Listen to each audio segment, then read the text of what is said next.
Little Miss Scatterbrain Causes Chaos by Roger Hargreaves. Little Miss Scatterbrain was always forgetting things. Whenever she met Mr. Small, she would call out, "What a fine day, Mr. Tall!" Can you believe it? She really was a scatterbrain. On this particular day, Little Miss Scatterbrain went to the grocer's. 3 onions, 5 tomatoes and 2 big carrots, please, she said. "Are you making a soup?" asked the shopkeeper. "Not at all," replied Little Miss Scatterbrain, surprised. "I'm making a fruit salad for my birthday." And off she went with her vegetables. What a scatterbrain! And you'll never guess what she did next. She got into Mr. Topsy-Turvy's car by mistake and drove off. "Car," he shouted, "someone's stolen my thief." As usual, he had got his words the wrong way round. Or was it the right way wrong? And you won't be surprised to know that Mr. Topsy-Turvy's car could only drive backwards. Little Miss Scatterbrain was even more confused than usual. She stopped to ask a cow the way home. "Moo," replied the cow. How very scatterbrained to ask a cow the way home. Mr. Topsy-Turvy went straight to the police station.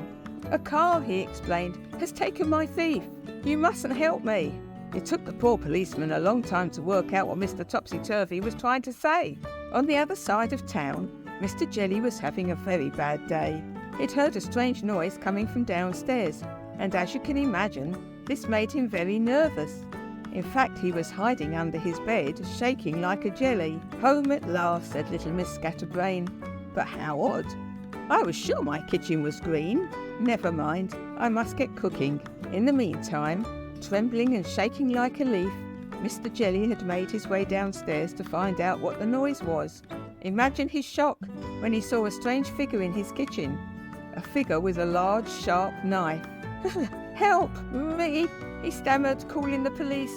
"Burglars, bandits, pirates, oh calamity!"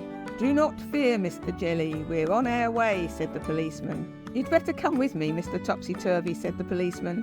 "This terrible crime might have something to do with your missing car." With sirens blaring, Mr. Topsy-Turvy and the policeman arrived at Mr. Jelly's house. My carpet, my..." exclaimed Mr. Topsy-Turvy. "Car, sir?" said the policeman helpfully. "Psst, pirates are in the kitchen," whispered Mr. Jelly to the policeman.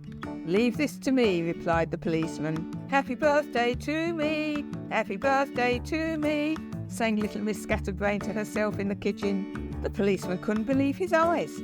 "Pirates indeed," he said, smiling. "I should have known that you would have something to do with this muddle. And even less of a surprise as it's the 1st of April, April Fool's Day." "The 1st of April?" said Little Miss Scatterbrain, very much surprised. "Then it's not my birthday after all.